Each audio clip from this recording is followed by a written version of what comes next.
sittatu asya'in tuhbitul a'mal. 6 perkara yang merusak amal ibadah umum.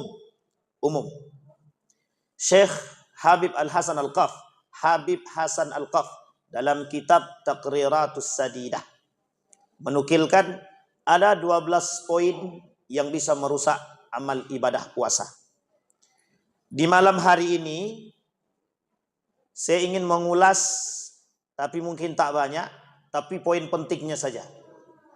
Nabi bilang ada 6 perkara yang merusak amal ibadah. Nabi bilang begitu. Ini umum. Tapi dalam kitab Taqriratus Sadidah kata Syekh Habib Hasan Al-Qaf ada 12 yang merusak amal ibadah puasa. Amal ibadah puasa. Ini khusus puasa. Nanti kita coba gabungkan. Baik. Kata Nabi yang pertama, 6 perkara yang merusak amal ibadah. Yang pertama, al-istighalu bi'uyubil khalqi. Orang yang sibuk mencari aibnya orang lain. Dalam hadis yang lain, Nabi bilang begini, beruntunglah orang yang disibukkan dari aibnya sendiri terhadap orang lain. Kata Nabi, tuba lil ghurabai. Siapa itu lil ghuraba? Kata Nabi, tuba liman syaghalahu aibuhu an ghairihi. Selamatlah, beruntunglah orang yang disibukkan mencari aib diri dia sendiri, sehingga tak sempat nak mencari aib orang lain. Poin pertama, orang yang sibuk mencari aib orang lain, maka orang ini amal ibadahnya tidak diterima oleh Allah di hari itu. Misal, hari Selasa, hari ini hari apa? Hari Ahad. Dia cari aib orang. Ada model mencari aib orang sekarang. Model pertama, tajasus, memata-matai. Model kedua, paparazi. Model ketiga, haters. Sampai di sini paham Bapak Ibu? Jangan suka mencari aib orang. Amal ibadah kita di hari itu habis. Kata Allah, kata Nabi, tuhbitul a'mal. Dihapus, dibakar oleh Allah. Poin pertama. Kata Nabi, apa yang harus kami lakukan untuk mengawali tersebut? Kata Nabi, man satara musliman satarallahu yaumal qiyamah. Atau dalam hadis yang lain, man satara musliman satarallahu fid dunya wal akhirah. Ada 2 hadis. Apa yang harus kita lakukan? Menghindari penyakit yang sibuk mencari aib orang. Yang harus kita lakukan, menutup aibnya. Kecuali ada satu aib yang kita simpan, dan aib itu kita tahu ada pada diri seseorang, dan kita ingin mendamaikannya dan membuat diri dia baik, maka kita boleh menyampaikan aib tersebut kepada orang yang berhak. Siapa dia yang paling berhak? Qadi, alim, ulama. Itu saja. Yang lain tak boleh. Sampai di sini bisa dipahami Bapak Ibu? Jadi jangan sibuk-sibuk cari aib orang. Kenapa aib kita banyak? Allah belum buka aib kita. Kalau Allah buka, habis. Kalau Allah buka, habis. Itu yang pertama. Yang kedua, qaswatul qalbi. Hati yang rusak. Hati yang mati. Manusia yang punya hati yang mati, hati yang busuk, hati yang buruk, hati yang tertutup, hati yang rusak, tidak akan bisa menerima nasihat apapun. 1.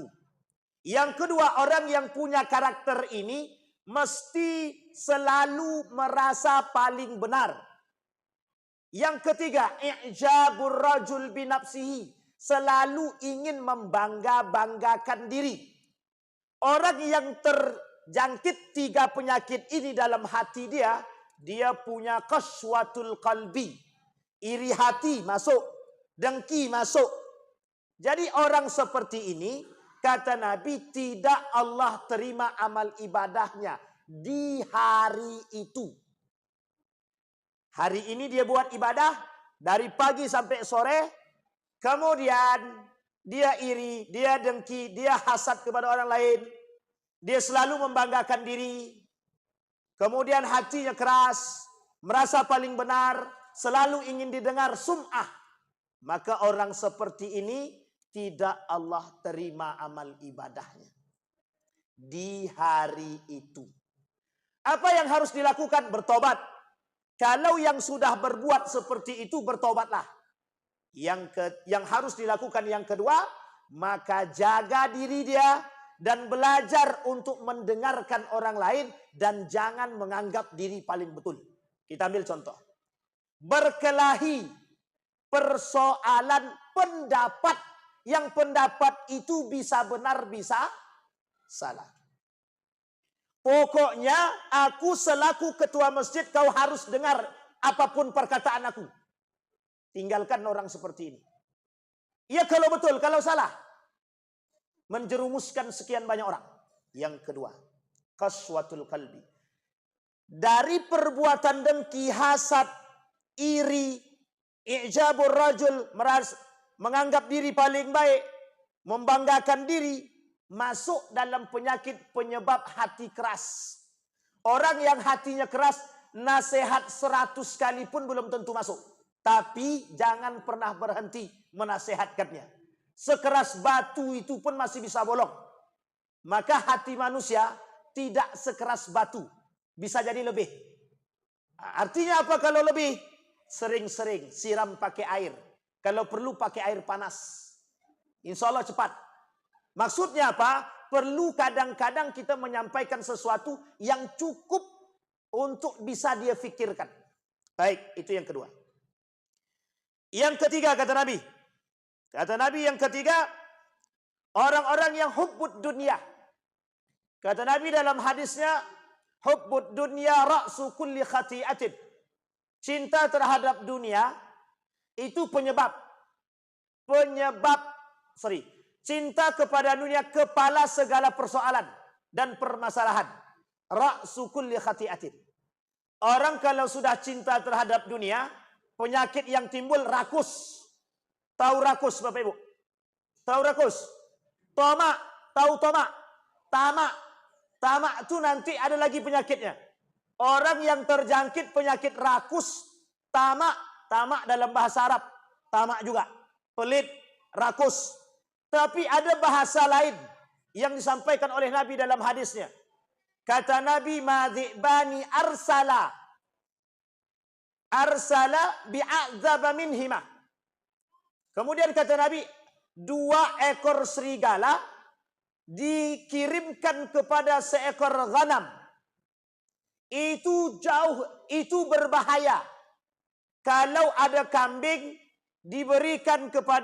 kambing dikirimkan kepada kambing ini 2 serigala, kata Nabi, maka tidak lebih berbahaya ketimbang manusia yang cinta terhadap dunia.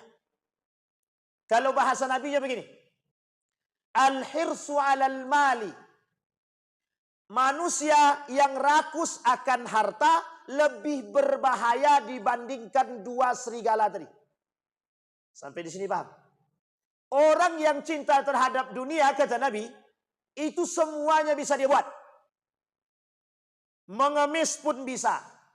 Rakus itu Bapak Ibu, dalam bahasa Arabnya 2. Hirsun 1, tamak 1.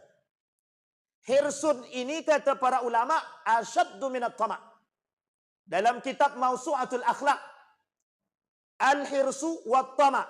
Al-hirsu asyaddu minat tamak. Hirsun ini lebih berbahaya daripada tamak. Apa itu hirsun? Rakus. Kita ambil contoh. Kasus negara Republik Indonesia. Ada namanya lomba korupsi. Itu klasmen tertinggi. Yang pertama Pertamina. 968 triliun. Jangan Bapak Ibu katakan itu biasa. Itu kerakusannya tingkat dewa. Cuman tidak 100 korun. Masih belum 100 korun. Karena Korun itu saking rakusnya, kuncinya saja terbuat dari emas, yang tukang angkatnya 10 orang. La tad'u bil usbah. Itu kunci berangkasnya saja. Terbuat dari emas, yang angkat 10. Kalau dia punya 10 berangkas, yang angkat berapa orang? 100. Rakusnya Korun jauh lebih rakus. Tapi hari ini ada manusia yang menyerupai Korun. Siapa mereka? Manusia-manusia yang rakus dengan jabatan. Sekarang bayangkan, 900 triliun bisa buat apa? Buat negara sendiri pun bisa. Buat negara sendiri bisa. Bisa. Sampai di sini bisa dipahami. Untuk apa? Untuk kepentingan pribadi. Siapa saja orang-orang yang terlibat di dalamnya. Semua rakus. Coba bayangkan. Satu orang memegang, atau satu orang saja pemegang koruptor itu atau korupsi itu bisa memiskinkan sekian banyak orang. Itu baru 1 triliun. 1 triliun aja bisa buat orang miskin sekian banyak. Bagaimana kalau 900 triliun? Jadi kita ini mau dimiskinkan semua. Kita ini mau dimiskinkan. Ini namanya klasmen sementara. Masih belum ketahuan yang lain. Itu sifat apa? Rakus. Tamak. Mereka punya rumah atau tidak? Punya. Mereka punya mobil atau tidak? Punya. Mereka punya motor atau tidak? Punya. Tapi kok masih minta? Nggak puas. Nggak cukup. Rakus. Maka kata Nabi, al-hirsu itu, hubbud dunya itu, ra'su kulli khati'atin. Persoalan yang menjadi persoalan utama itu adalah hubbud dunya. Jadi kalau dia cinta terhadap dunia dia yang menjaga dunianya. Dunia tak menjaga dia. Sehingga dia takut akan kehilangan segala hal. Sekarang Bapak Ibu, sifatnya orang tamak ini pasti pelit. Pasti pelit. Tidak mau dia. Kalaupun dia mau mengasihi orang, mesti dia harus berharap lebih kembalinya kepada dia. Kita ambil contoh Korun. Korun itu, kata Korun begini. Aku mau bantu kalian. Tapi kalian bantunya sistemnya riba. Aku pinjam 10.000, kalian kembalikan 20.000. Kira-kira berapa persen ribanya itu? Pandai-pandailah menghitung. Kan gitu. Itu Korun begitu. Sampai datang utusan Nabi. Apa kata utusan Nabi kepada Korun? Korun, takkah kau berpikir yang datang ni orang tak mampu? Apa jawaban Korun? Innama utituhu ala ilmin indi. Aku kerja keras sendirian. Kok kalian datang cuma mau minta bantu saja? Mengemis sesuka hati kalian. Itu kalimatnya. Pada masa Harun ar-Rasyid, ada seorang pemuda, orang kaya tapi mengemis dia. Ini terjadi Pak hari ini. Orang banyak yang mampu, makan bisa, miskin tidak, fakir apa tak lagi, masih mampu dia mengemis sama atasan itu. Pak, tolong kasih saya pekerjaan. Masih makan dia. Masih punya mobil dia. Mengemis. Kenapa? Sekarang saya kasih tahu Bapak Ibu. Karena hari ini mengemis itu menjadi pekerjaan terbaik. Kenapa kok pekerjaan terbaik? Mudah dapat duit. Sehingga di Surabaya itu, kalau tidak di Surabaya, Sidoarjo, itu pernah ada salah seorang yang megang 100 lebih para pengemis. Rumahnya tingkat 3, mobilnya 5. Coba bayangkan. Kenapa dia katakan demikian? Apa kata dia? Lebih mudah saya dapat duit. Pada masa Harun ar-Rasyid ada seorang pemuda. Apa kata pemuda tadi? Ternyata mengemis lebih mudah dapat duit ketimbang bekerja capek-capekan. Ketahuan sama Raja Harun ar-Rasyid, diambil hartanya, dimiskinkan. Kita berharap ini para koruptor ini bukan hanya dimiskin saja, tembak mati. Dulu pernah ada ide tembak mati oleh anggota Dewan DPR RI itu ditolak. Dulu begitu Pak. Harusnya koruptor tembak mati saja. Tidak ada masalah itu. Di Cina kan tembak mati. Cuma banyak yang tak mau. Jangankan tembak mati, potong tangan saja tak mau. Coba seandainya potong tangan. Ada anak yang mau korupsi lagi? Mikir Pak, mikir. Harta banyak, tangan tak punya. Tak jadi dia. Mencuri sekali, potong tangan kanan. Mencuri lagi, potong kaki kiri. Mencuri lagi, potong tangan kiri. Mencuri lagi, potong kaki kanan. Sistem silang. Ini kalau Bapak Ibu berangkat ke Mekah, jangan lupa berhenti di Masjid Qisas. Setiap hari Jumat ada pemotongan. Darah mengalir sampai ke sungai. Itu begitu, Pak. Makanya orang takut, mohon maaf, takut orang kalau sistem syariat Islam ini diterapkan. Kenapa takut? Karena kalau diterapkan, itu proyek kami gagal. Tahu Bapak Ibu proyek gagal? Tidak bisa korupsi lagi. Itu yang harus Bapak Ibu pikirkan. Jadi sekarang ini malingnya barang-barang. Malingnya barang-barang. Kalau dulu maling sembunyi-sembunyi. Kalau sekarang malingnya terang-terangan. Tapi jangan dicontoh. Jangan dicontoh. Kita yang sehat-sehat saja. Yang sehat-sehat saja. Itu yang ketiga. Yang keempat, qillatul haya. Kata Nabi, kelak di akhir zaman akan kalian temukan manusia-manusia yang tidak punya rasa malu. Minum khamar di tempat umum, berzinah di tempat umum, maling di tempat umum. Sekarang maling tempat umum. Di depan Indomaret, motor berhenti, datang 2 orang laki-laki, diambilnya, Pak. Itu terang-terangan di siang hari. Kalau dulu malingnya kapan? Malam hari. Sekarang karena malam hari sudah ada yang jaga, Pak Ustaz, kami malingnya siang hari aja. Terang-terangan, berzinah terang-terangan. Laki-laki perempuan gandengan bukan suami istri terang-terangan. Coba penyakit yang muncul sekarang apa? Selingkuh. Apa isi sekarang daripada berita itu? Ditemukan suami dan istri mengamuk di hotel. Ternyata suami punya istri dia selingkuh, istri tadi suami dia selingkuh. La ilaha illallah. Itu pekerjaan. Tak punya rasa malu. Qillatul haya. Orang yang tidak punya rasa malu. Nah, Bapak Ibu sekalian yang berbahagia, itu yang keempat. Yang kelima, tulul amal. Banyak cita-cita tapi tak ada laku. Tak berbuat sesuatu, kata Nabi. Jadi itu cuma angan-angan. Membayangkan bisa jadi kaya, tapi dalam mimpi saja. Itu namanya membuang waktu. Syaitan itu syaitan. Kata Nabi begini, orang yang membayangkan cita-cita ke depan, tapi tidak melakukan sesuatu, maka sesungguhnya dia sedang membayangkan sesuatu dengan syaitan. Dengan syaitan. Itu perbuatan syaitan. Cara syaitan membuat orang lalai. Jadi dia membayangkan jadi orang kaya, tapi tak jadi-jadi. Ya kenapa? Dia berharap kaya tapi tak kerja. Begitu manusia hari ini. Pengen kaya instan. Sehingga ikut, mohon maaf, investasi bodong. Tahu Bapak Ibu investasi bodong? Ada namanya investasi kurma. Pohon kurma. Banyak Pak investasi. Sampai saya pun dimasukkan. Tengok di dalam tuh. Yang kena tipu 100 lebih. Awak cuma tinggal pantau saja. Banyak yang sakit. Apa kayak gini nih? Kok mencaci maki lah mereka dalam grup itu. Dalam hati saya tak ada guna mencaci maki dalam grup. Membuat hati kita rusak saja. Itu kenapa? Karena pengen kaya cepat. Kerja tak mau, pengen kaya cepat. Akhirnya yang terjadi apa? Ngemis. Sampai di sini bisa dipahami Bapak Ibu? Terakhir. Kata Nabi, zalimun la yantahi. Perbuatan zalim yang tiada akhir.